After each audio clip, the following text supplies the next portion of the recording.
I'm going to tell you a story about an evil spirit that's trapped inside of this house. There was this one time when I was a child. My sister and I were playing hide and seek outside. And we played this game every single day after school.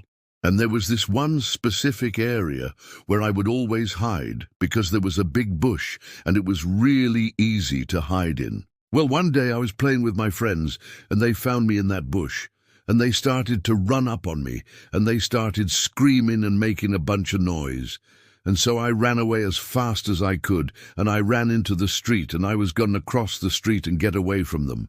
But before I could cross the street, a car came flying around the corner, and I jumped up on the sidewalk, and the car just barely missed me.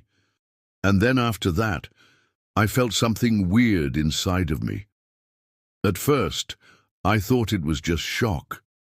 But then after that day, I started feeling this weird presence everywhere I went. And it felt like there was some sort of entity or spirit that was following me around.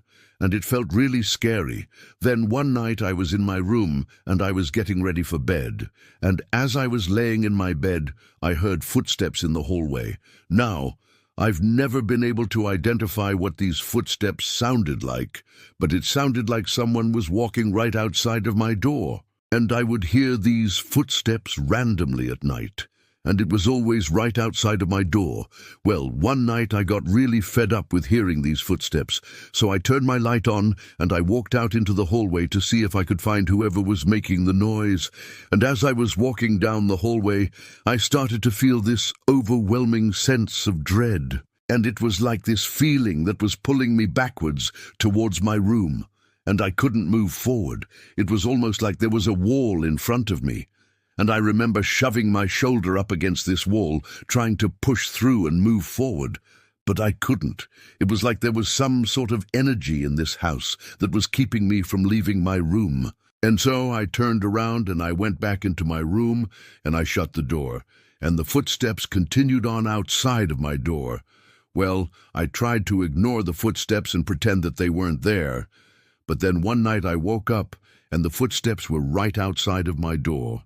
And then the footsteps started to come into my room.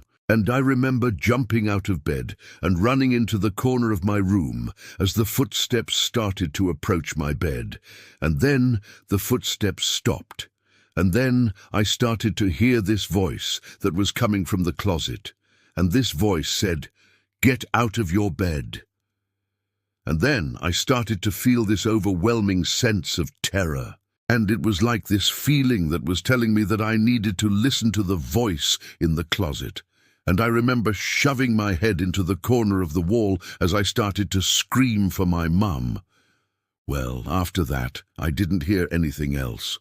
And I stayed in that corner until my mom came in my room. But ever since that day, I never went in that closet again.